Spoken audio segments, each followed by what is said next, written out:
All right. Hello. Hey, everybody. Woo! Yay!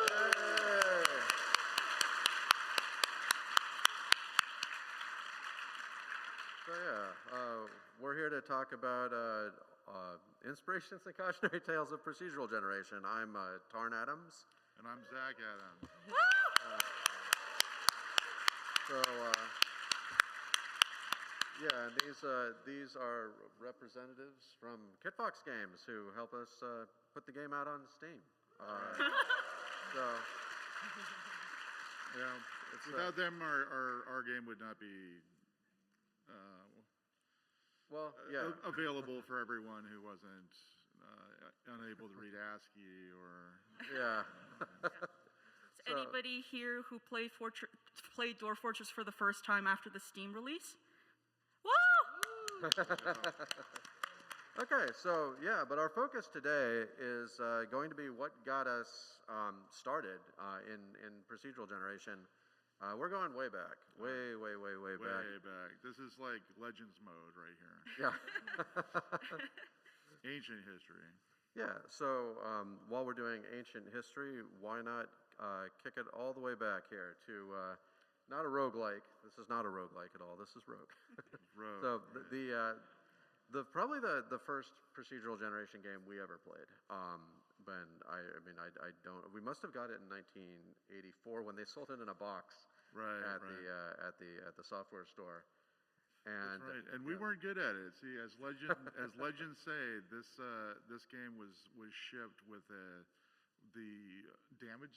It was the hunger flag, I believe, possibly set before you started, so that you were always kind of invisibly starving, and then you'd swing and you'd be attacking these first level kind of birds, emus and kestrels on the first level, and not survive. But yeah, but you can see here the layout, right, of the rooms there. There's kind of 7 rooms, but they're in a very suspiciously 3x3 grid. Right, and that's not easy to generate if you're not familiar with math at all, as I found out when I was trying to generate my own hack roguelike maps. Tarn had to tell me, like, no, it's a 9 square grid. You have to do this, and that. And I'm like, okay, that's how far behind I am. But it gives you a reliable hallway setup here. Yeah, I mean it works. Yeah, so it's good. But this is the very beginning. This is the idea they had, and then when we step up into the future here, you can see that they had a lot more control over kind of how they let it get a little bit messy, and that's kind of the idea of hack. Let's let things get a little bit messy, and this is kind of when we got a real taste. Not really in Rogue, but with hack we got a taste. Right. These are downloaded from those BBSs from way back. Yeah. Like Rogue, we actually bought in a store, which is funny, but the rest of these games were really obscure. Like we were the only one of our friends that had a computer that could really run one of these things. Yeah, it used to be 200. I think hack was 200 kilobytes. And we called it a hack unit because it would take like a half hour to download one hack unit. This game is 5 hack units. How are we going to load this one? But yeah, so this is what brought us into simulations. This was the first thing we saw that had like the corpses dropping in the ground that you would eat. There'd be a wand bouncing around. You could hold a cockatrice that would turn you to stone if you fell down a staircase when you were carrying too much. I don't know if this is familiar to any of you from another game. But the other thing to highlight about hack is that it had what were called bones files. So when you died, it actually saved all of your items and a ghost of your character that you could find later, deep underground, wherever you left yourself on like level 6, 7, or as far as you could get. And you could find it afterward, and that is the whole reason that Dwarf Fortress has sort of abandoned fortresses that you can kind of go back and. Yeah, it has been very important for us to have a history, and that goes all the way back to like playing Pac-Man or something in an arcade and just having your name on a score list. That was very important for us, and you'll see through more of these slides that we go into that Legends kind of detail with our game.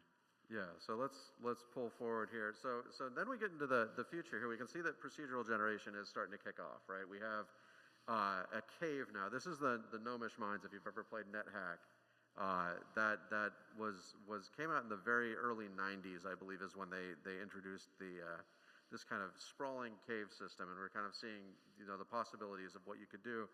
But a thing that they did in NetHack that kind of set off, I guess, the first tension in our minds about what procedural generation, could be, but also things that we might not want it to be, was this idea of these kind of quest levels. Right, that they're always the same every time, which is not procedural at all. Right? Yeah, so if you were I guess there was like caveman and samurai and all these kind of classes you could be, and each one gets kind of this fixed area that they have to play through around like level 13 or 14 when you get down into the dungeon. And you can see, I mean, as anyone in here played ADOM, Ancient Domains of Mystery?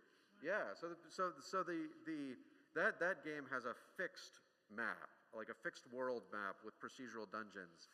And like for us, that was kind of grating, but it's also gives you a way to orient. So this is kind of like we're beginning to divide through. We get through maybe 10 years into procedural generation. Now we have like schools of procedural generation.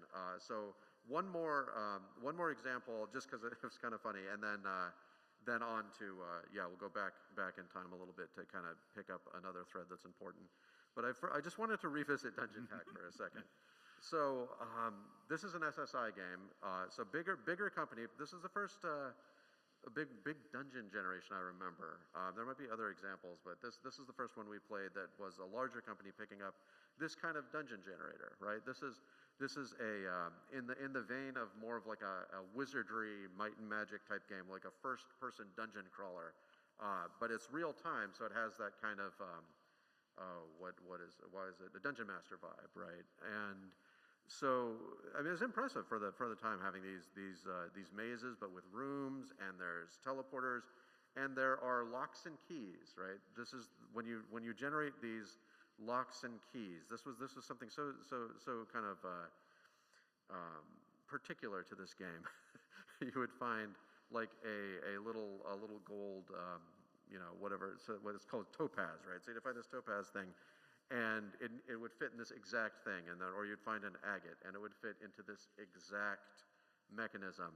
And it was well put together in the sense that you could find these keys and open doors. So you could have the dungeon broken into pieces, you could theme the pieces and that kind of thing. But you would always know that there was a kind of exactly what you were looking for after you played the game like 3 or 4 times. It got very strange, and your inventory would start to fill up with all of these key items, and you can see on the left there's kind of a clunky system there.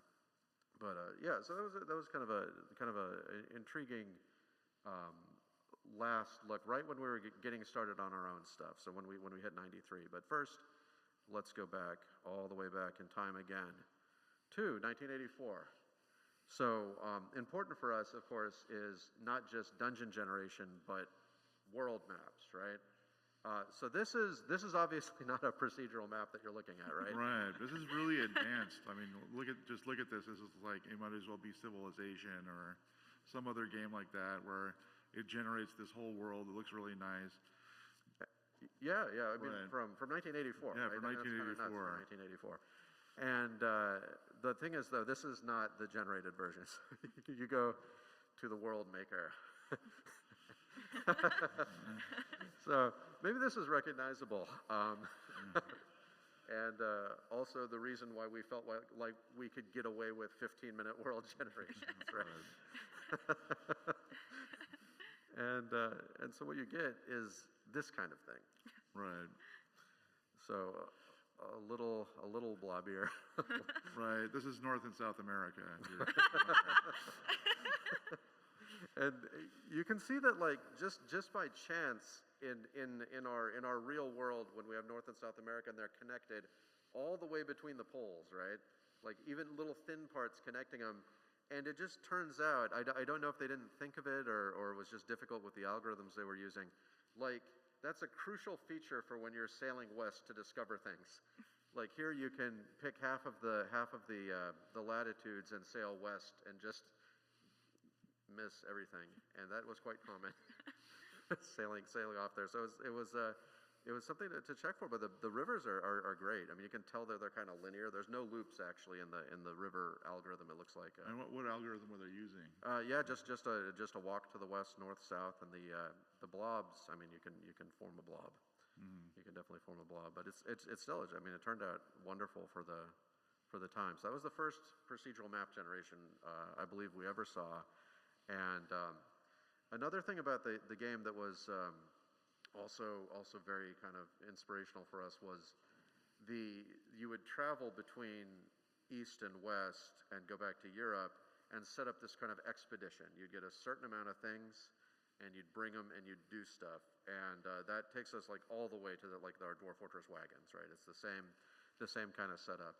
Also, this map is huge, by the way. I don't know if you can really tell that, but as you're playing this game, you can never really, you are exploring and finding these coasts, and it takes you hours and hours just to find like one part of these continents. Yeah, so. And Dwarf Fortress, the map is huge, but yeah. We haven't got adventure mode out of the gate yet, but you guys will find out. Yes, hopefully within a year. But here's another one. Just a few years later, and now we're being hit with 800 worlds at once. This is Starflight, and people out here may be familiar with Elite as well from a few years earlier. Not Elite Dangerous, but the Elite from 1984. It kind of generated a kind of star systems and galaxies and stuff, but this had these sort of fractal maps, and this is what we kind of keyed in on here. These zoom in when you land, and they get like much larger. But that was not the thing that stuck with us. No. It was the procedural animals, which you can kind of make out there. Which one's an animal? Yeah, what's it got? It's got. Which one's a terrain vehicle? Which one's an animal?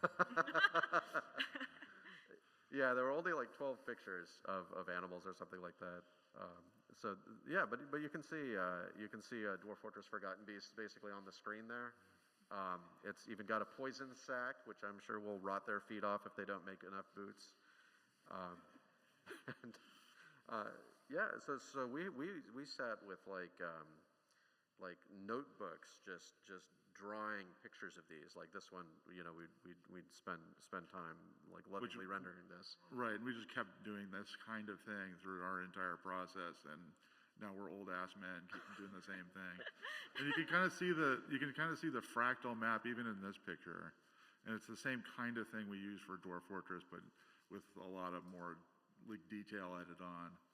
Yeah. So it's kind of amazing how that's kind of been outsourced to all the people that are kind of doing fan art for Forgotten Beasts now, so we don't have to do the notebooks anymore. So it all started here, and like oddly, it kind of ended here too. I mean, there's a few other examples of like creature generators in different games. I mean, obvious example would be like Spore. But it was mostly user generated, I guess. But it just didn't have the same impact as the simple like text descriptions did for us. So and also this is another game with expeditions. It just the same as Seven Cities of Gold. You have this one planet that you were kind of flying out from. And one out of 800 that you can fly out to. Yeah. So that was intriguing. And so this one. So SimEarth, obviously that's not a procedural map in a sense, because that's you can see Australia and Africa and Eurasia there, but they've gone through some things probably with ice meteors and other stuff that's happened in the meantime there, and you could just have random generated maps if you wanted and start on this one, and and it was really detailed. Yeah, every little square there has different details about its temperature and plate tectonics and stuff like that. It was really kind of a simulator, one of the first world simulators, I think. Yeah, and this we haven't even caught up with SimEarth yet in some ways.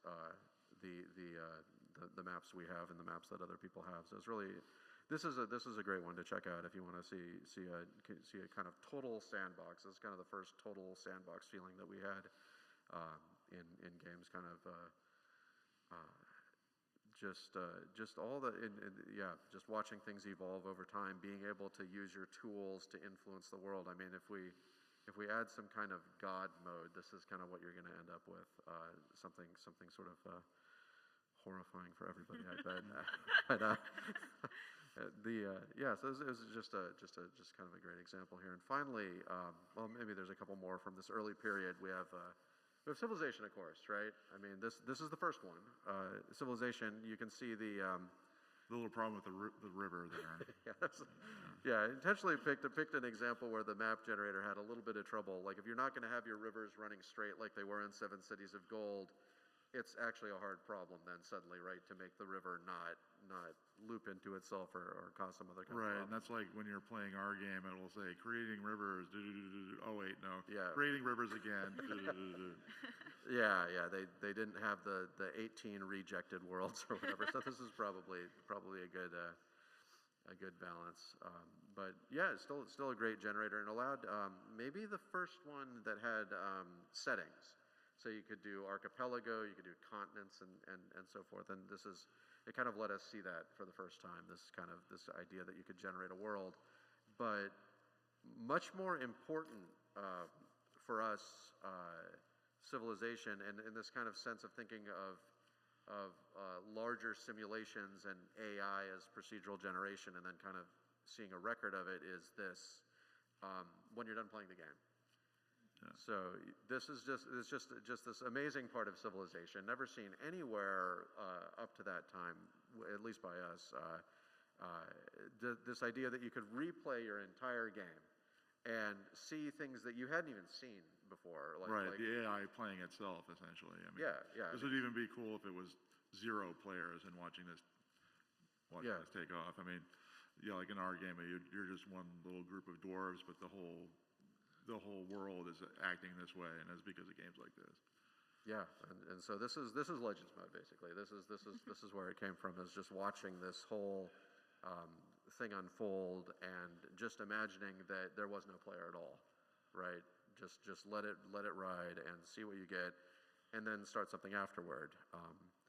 So that was this is the final game in the kind of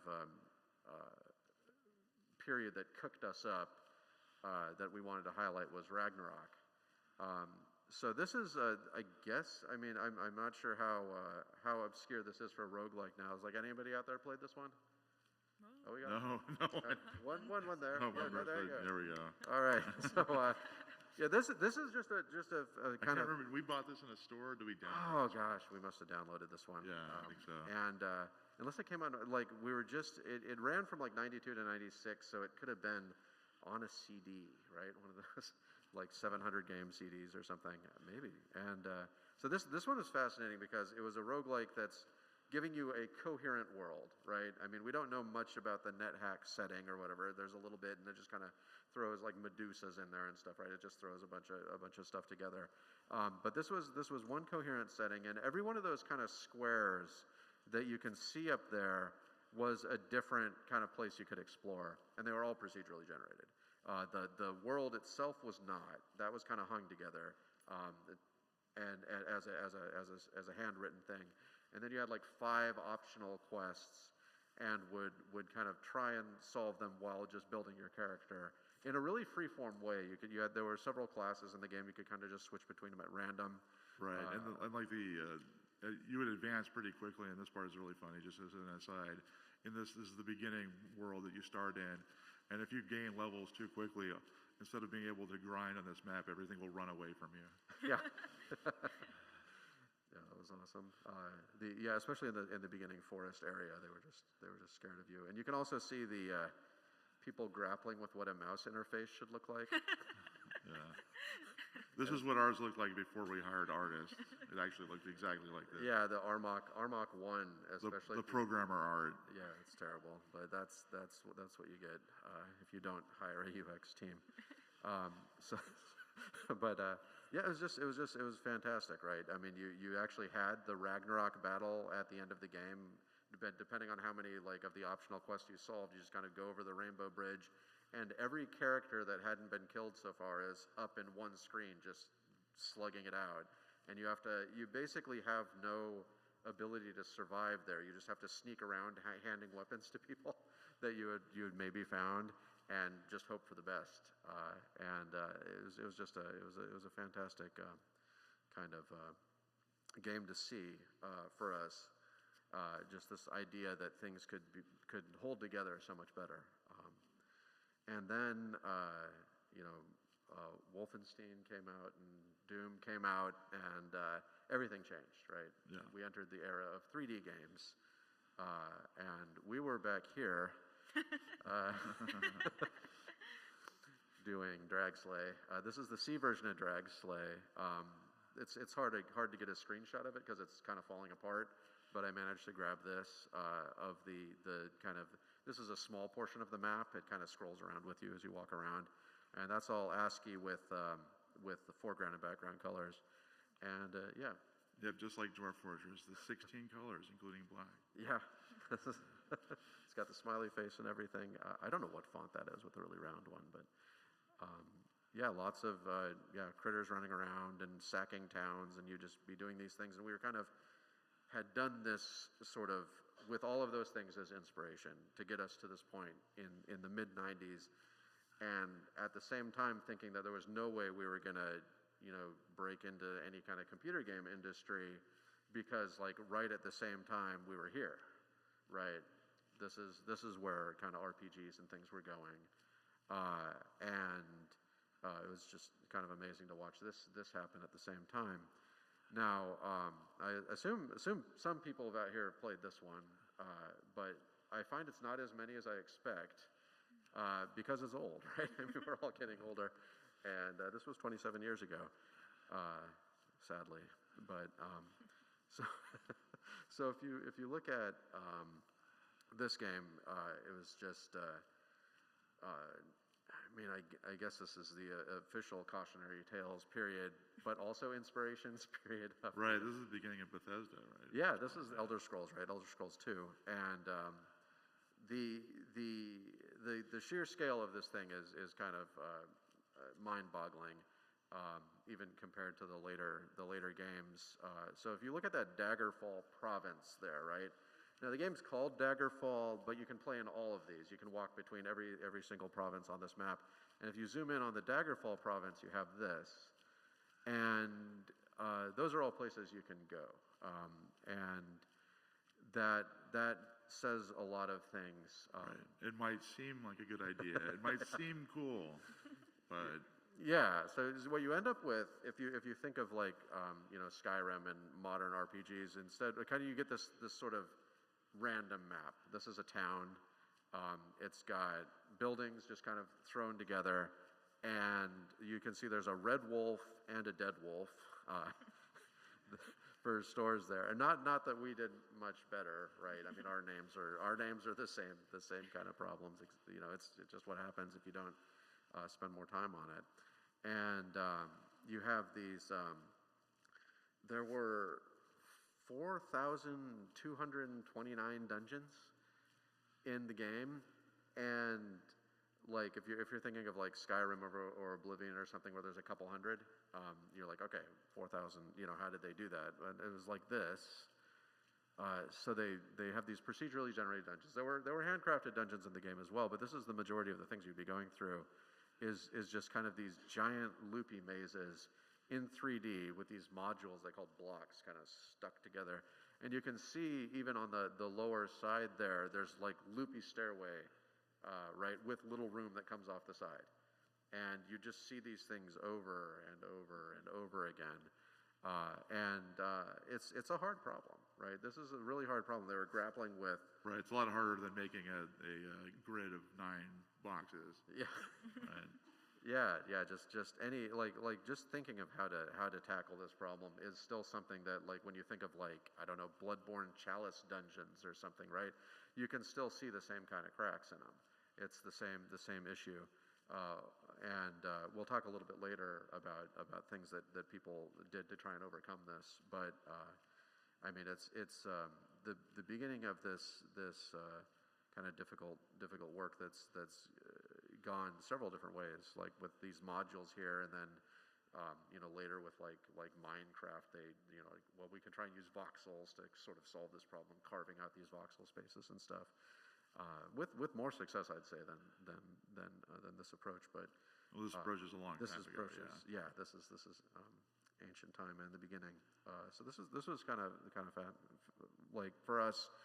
Watching this happen was sort of inspirational, scary, exclusionary in the sense that we thought we'd never be able to do anything like this, and but also it was less satisfying in a way as well than the earlier games. And then we reached kind of this doldrums period that we felt for procedural generation. That was 1996, and then you get some things. Like we mentioned, Spore, kind of, sort of procedural feeling. It's got the little planet maps and stuff. You have games like Diablo coming out, which have some kind of procedural dungeon elements, but they're not basically different from Hack. Like their inspiration was Angband, games like that, and some strategy games. Like Heroes of Might and Magic has a kind of procedural system, but we're just kind of going to jump ahead a little bit to the next Elder Scrolls game to see kind of how they're doing. And we skipped Morrowind because Morrowind feels handcrafted, that's a different kind of experience. So it doesn't really fit in the talk. It's a great game, and you should go play it. But let's get forward to Oblivion now, where we've cut down the number of dungeons to 200. But you can kind of see the look there, and you start to recognize things. So we have this. This person here. So you had. Right, you start noticing the same things over and over. Yeah, you just see these modules repeating themselves, and there were 200 dungeons, but I think 5 different types basically, and you'd see the same kind of fire pit over and over again, this birdcage thing, and it was just a very difficult problem to solve. How do we make a 3D dungeon? And so this was 10 years later, and made some progress, but not much really. And at the same time, we have to shout out this, right, in Oblivion. Like, that's amazing. And that's Speed Tree, the beginning of, this is the first game that used Speed Tree.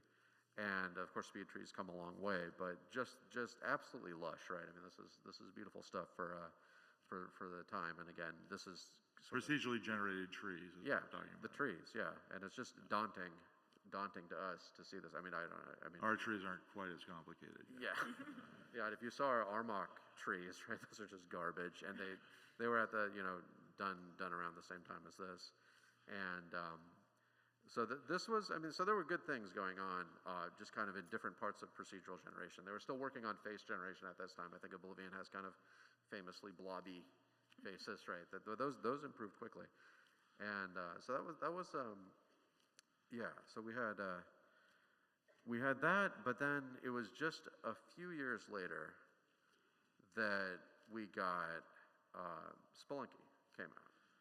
Just 2 years, right? And I mean, I guess there's a few things to point at, but this I'd call this the kind of beginning of the procedural generation revolution is in terms of like public perception, right? I mean, Dwarf Fortress came out a couple years before this, but I don't think it really had anything to do with this. Like this was its own thing. This kind of the birth of the roguelite or roguelike a genre which continues to this day, right? I mean, you can just slap roguelike on a game, and it's just got to have something like this in it. And you can see here how sort of like it's a revolutionary approach, and it's also like the same as Rogue. You just break up your map into pieces and do things in the pieces that are completely isolated, pretty much. And you just need to have variants, right? This is where the modules, the 3D modules, it's just so much harder to make variants. But yeah. I mean, I think this kind of cracked the code for this kind of platforming game. Yeah, I mean, like when we try to do 3D variants, we run into those problems like having a river running through. This is 2 dimensions right here, so having our river running in 2 dimensions, but when you try to put 3 dimensions in it, you can't actually find a river in 3 dimensions. It's like finding a line inside of a solid cube. You just never run into it. So, but with 2 dimensions, you can still do this kind of thing. Yeah. I mean, it's like the finding things in Minecraft, for instance. I mean, they have to be big, wide open spaces, or you have to have like some kind of tool to help you find things or something. Like you can't find a spot, but this is still. I mean, this is the. Yeah, this is 2008. Yeah, this is the beginning of it, and just to highlight a few more examples here, we have this is like yeah. So like procedural generation by 8 years later is kind of expanded out in this module format to like taking a abandoned shopping malls and moving furniture around and placing things in them, stuff like that. It was like just the middle of a kind of explosion of creativity that's ongoing now, and I mean, there's so many examples like this. Like if I mean, we have things that aren't just kind of completely handcrafted, like some AAA. Yeah, there's kind of a pathway from like the old maps in Angband, like another roguelike, right? We have these kind of things called vaults, which have like this little treasure rooms that have these in the TXT files that define them. There's like little symbols for put a treasure here, put a monster here, and that kind of thing. That we had, back in the say late 80s, early 90s. And then basically turns into this kind of thing. Or if you've played any Cataclysm players out there, there are a few people. That's another one to check out. It's a kind of post-apocalyptic roguelike. That's Cataclysm, Dark Days Ahead. Yeah, Dark Days Ahead, or what is there's one that's Bright Nights. I think there's competing branches of it and so forth, with like 800 contributors, something like that, on this big open source project where you have whole city maps and things like that built in this fashion. So just all kinds of cool stuff going on. And moving forward to 2020, games that probably been played by quite a few people in here. You kind of have this just a moment, or you can. Yeah, so this kind of spelunky formula, but now everything's kind of, I mean, you can't see the seams as well, except in like the obvious sort of giant biome dividers there. Which is also one of the things you run into with these procedurally generated stuff.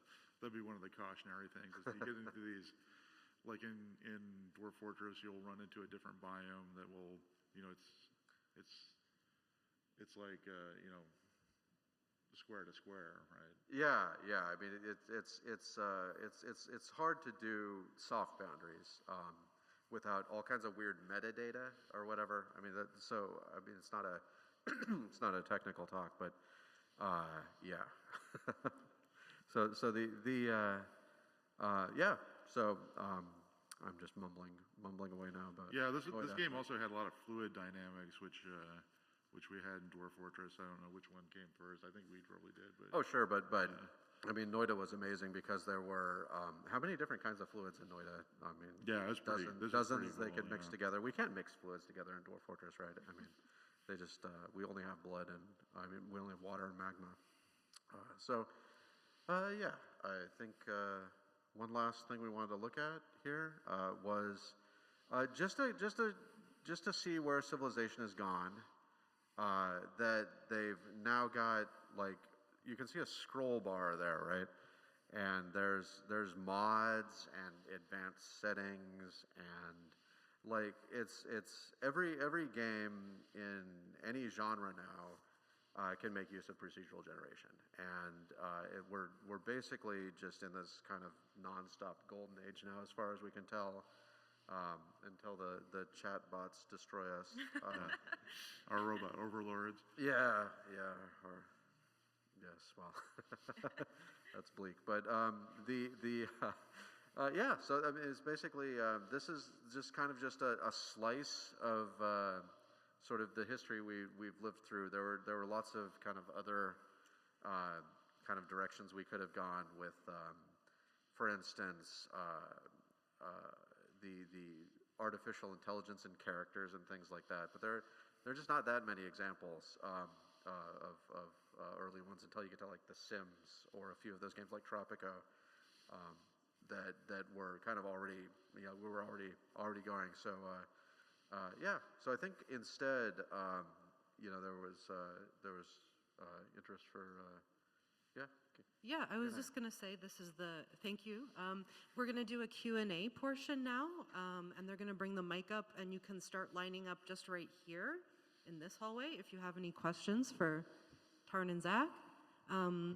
Just obviously we don't have any exclusive update news, so we don't have an answer for when is adventure mode coming, when is this update coming, can you fix the ammo bug? Yes, we're aware of it, we're sorry.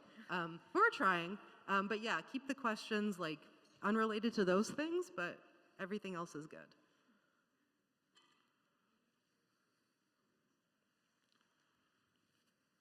Weren't we cute? Aww. Hello, I'm Mike. Hey.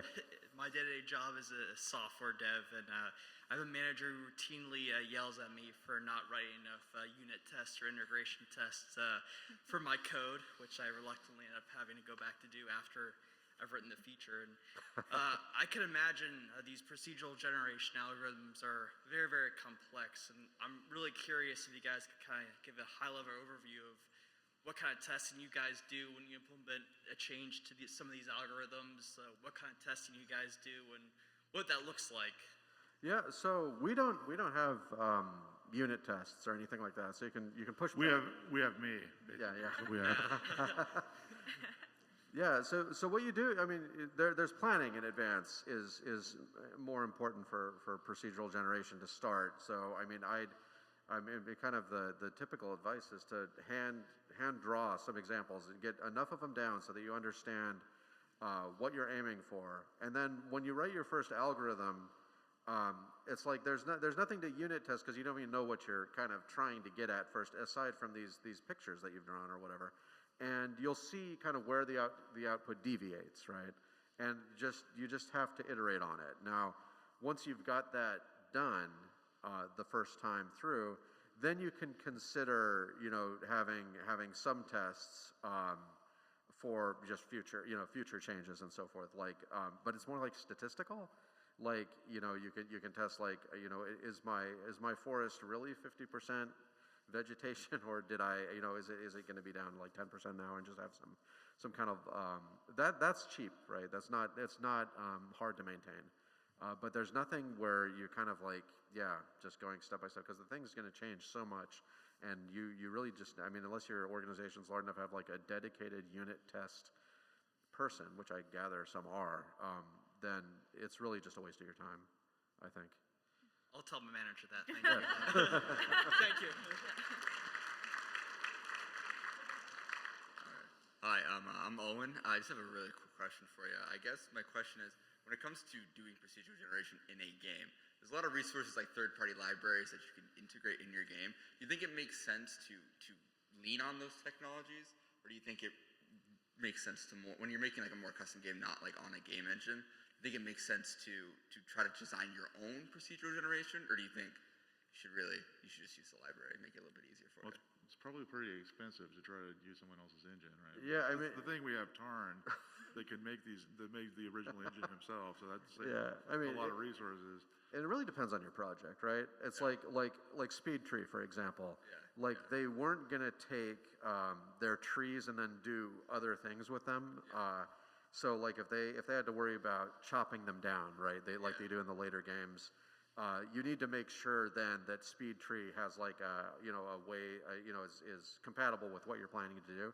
Otherwise, just use the library, right? So it's kind of like the reason that we don't use like waveform collapse or for the text generation like these kind of new things is because we like to do stuff afterward with all of our things. We like to understand what all the pieces are and be able to change them, be able to link things into them, right? So if you're talking about like a tapestry pattern or something, then and you don't need to understand what it means beyond what the generator gives you, then I just grab a library for that. Yeah. All right, awesome. Thank you. Thank you. Hi, I'm Jackie. I just have a quick question.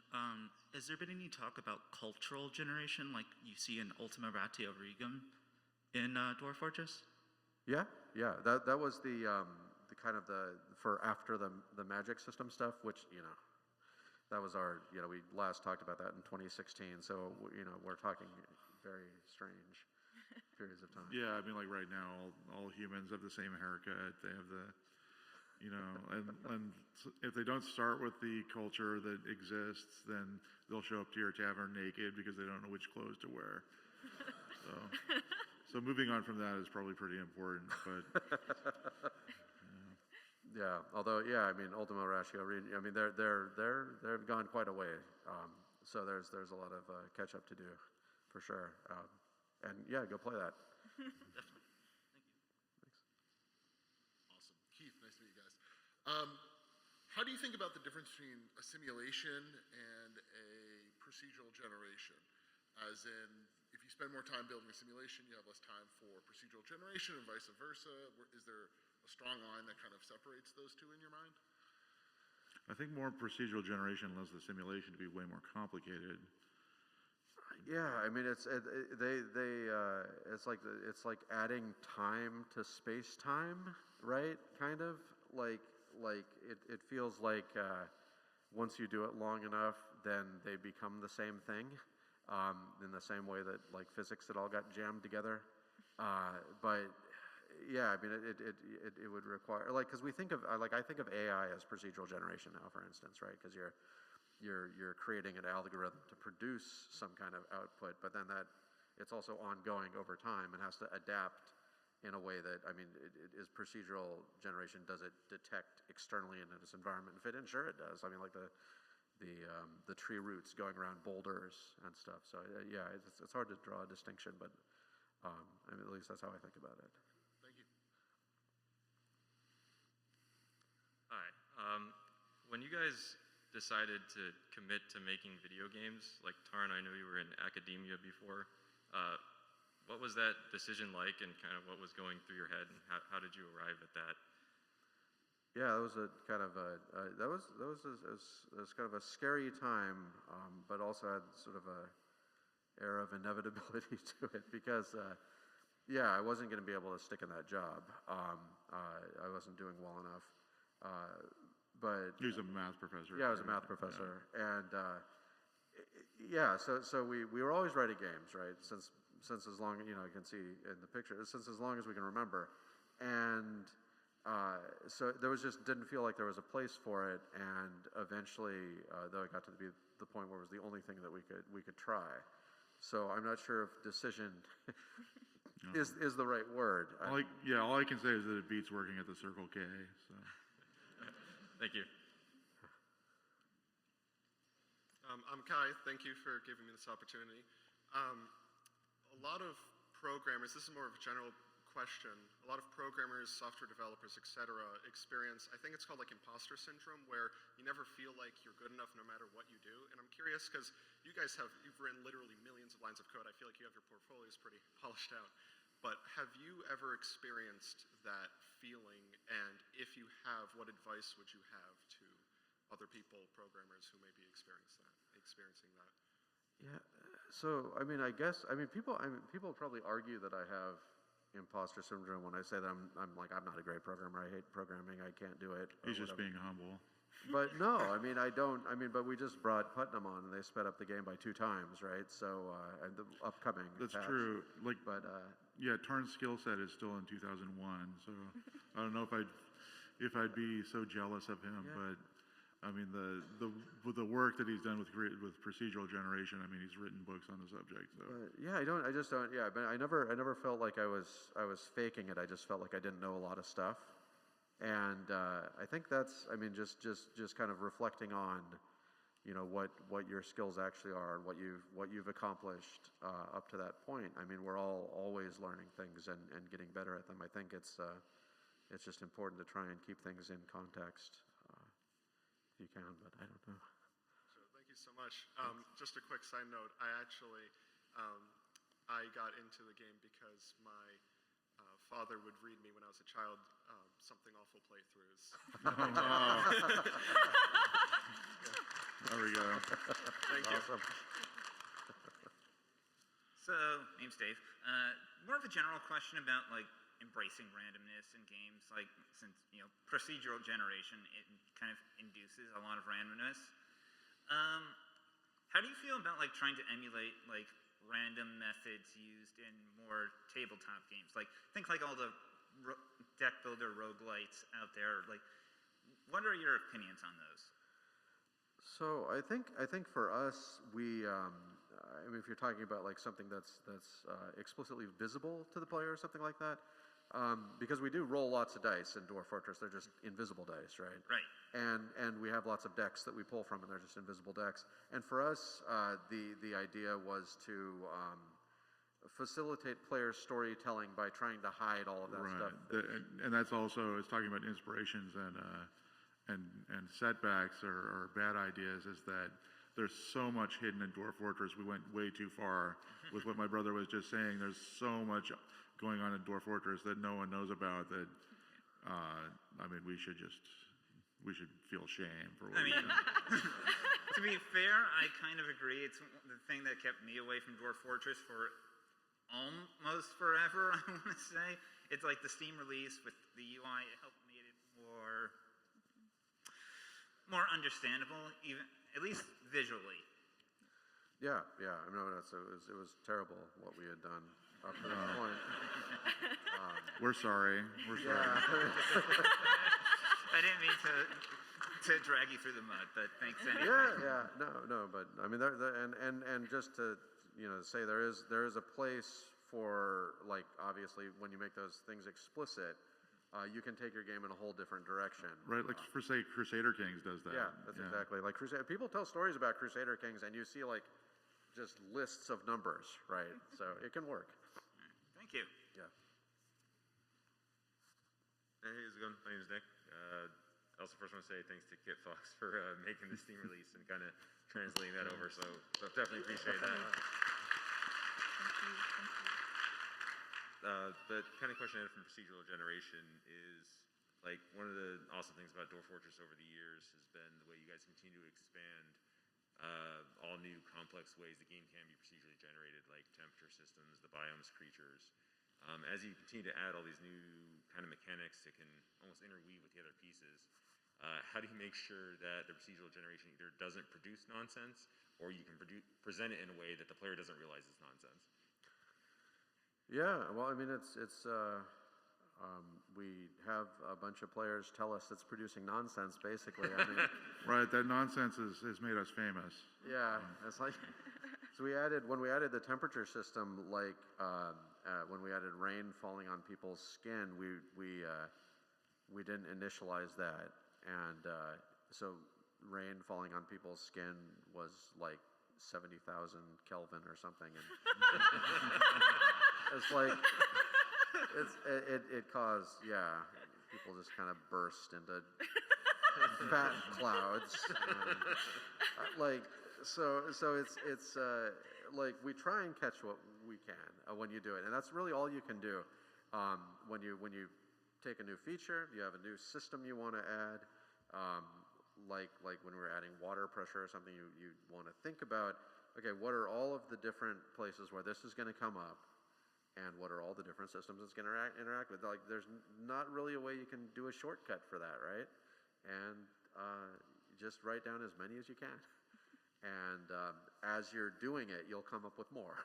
And then you'll see that eventually grows beyond anything that you can reasonably finish, and then you prioritize them and have a little triage session with yourself, and then accept some weirdness for the rest of time. But also there's like a fine line, I feel like, as a peek behind the scenes, where like if it's silly and we're aware it's a bug, but it's not game breaking, we kind of like will leave that for you to discover, and until you discover it, maybe we'll fix it. But so we're always adding in unintentional secrets to the game in that way. Feature, not a bug. Yes. All right, thank you. Thanks.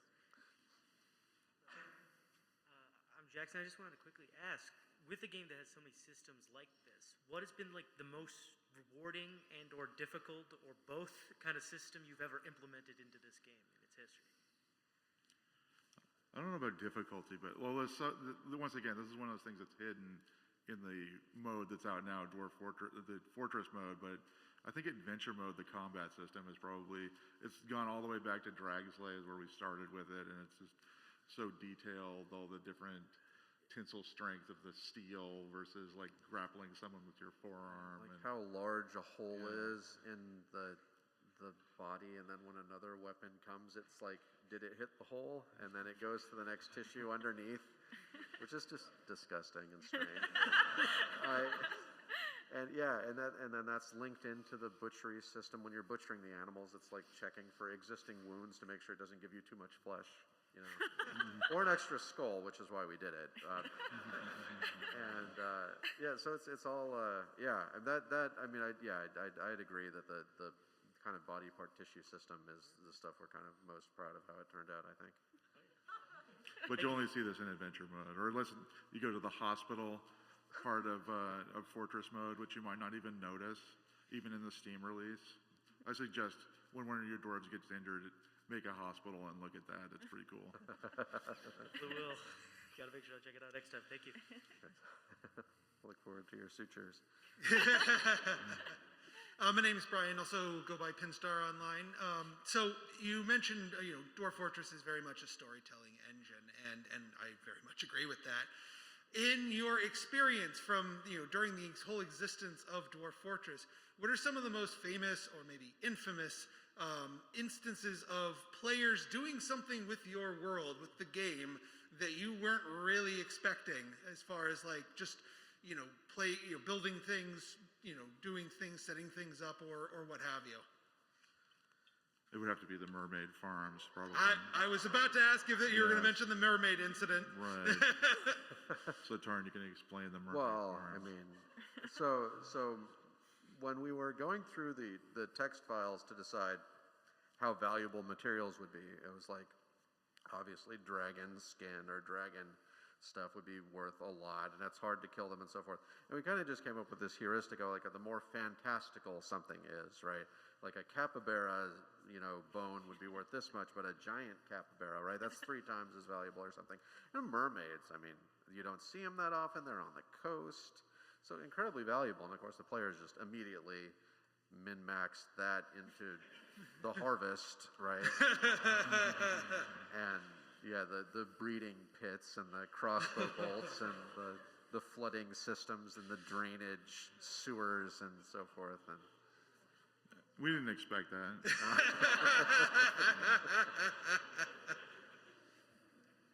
I was wondering if there's anything to top the mermaid incident, but I'm happy that I'm yeah, I mean, it depends on how you think about it, right? Because when someone builds like fully functioning, like there was the Space Invaders, right, with a full display made out of drawbridges and like 80,000 mechanisms, and I don't remember if it was it run by water, was it run by like vampires wandering around?